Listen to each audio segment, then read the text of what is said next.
қарор аст дар нимаи дуввуми моҳи ҷорӣ дар қаламрави вилояти Суғ дар шимоли Тоҷикистон тамринҳои густурдаи сохторҳои қудратии кишвар бо ҷалби нирӯҳои эҳтиётӣ баргузор шавад.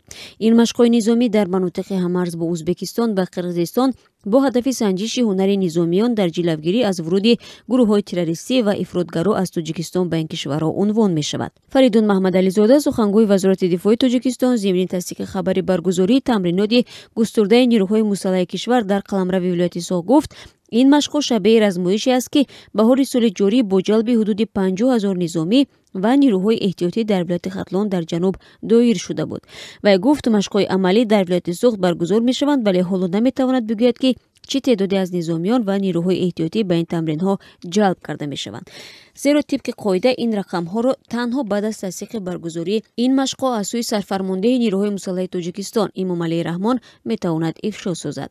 Вале ин машқҳо низ мисли тамринҳои мушобеҳ дар вилояти Хатлон ва Бадахшон баргузор мешаванд, афзуд Фаридун Маҳмадализода.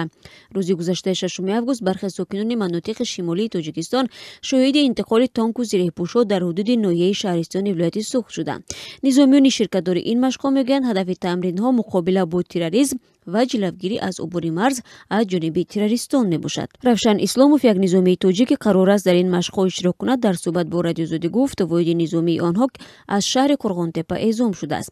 Ӯ гуфт, онҳоро барои ширкат дар машқҳо ба ин ҷо фиристоданд, то бояд дар ин ҷо ҳимояи марз бо Узбекистонро машқ кунанд, то террористон натавонанд аз Тоҷикистон ба Узбекистон гузаранд. Коршиносон мегӯянд, бо ин ки марзҳои Тоҷикистон мустаҳкам аст, нирӯҳои марзбонӣ омода ҳастанд, ки дар ҳолати изтирорӣ вокуниши сариҳ нишон диҳанд.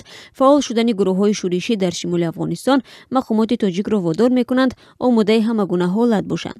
Тоҷикистон бо Афғонистон 1400 километр марзи муштарак дорад ва таҳдиди аслии рахнашавии гурӯҳҳои тахрибкор маҳз дар ҳамин қаламрав эҳсос мешавад. Коршиносон мегӯянд, афзоиши машқҳои низомӣ дар солҳои ахир, аз ҷумла машқҳои муштарак бо нирӯҳои кишварҳои шарик, ба хотири омодагӣ ва муқобила бо ин таҳдидҳо мебошад.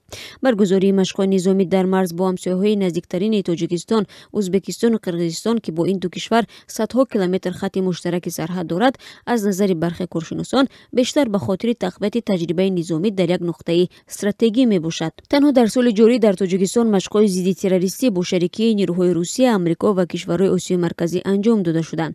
Дар тамринҳои охири моҳи май дар Тоҷикистон бо ҳадафи мубориза бо гурӯҳҳои террористӣ ҳатто нахустин партоби мушакҳои Искандар, навтарин маҷмӯаи мушакии Русия сурат гирифта буд. Дар ин машқҳо нирӯҳои Русия аз тамригоҳи Лоҳор дар наздикии пойтахти Тоҷикистон ситоди эҳтимолии террористҳо дар машқҳои Ҳарб майдон дар наздикии марз бо Афғонистонро ҳадафи зарба қарор дода буданд.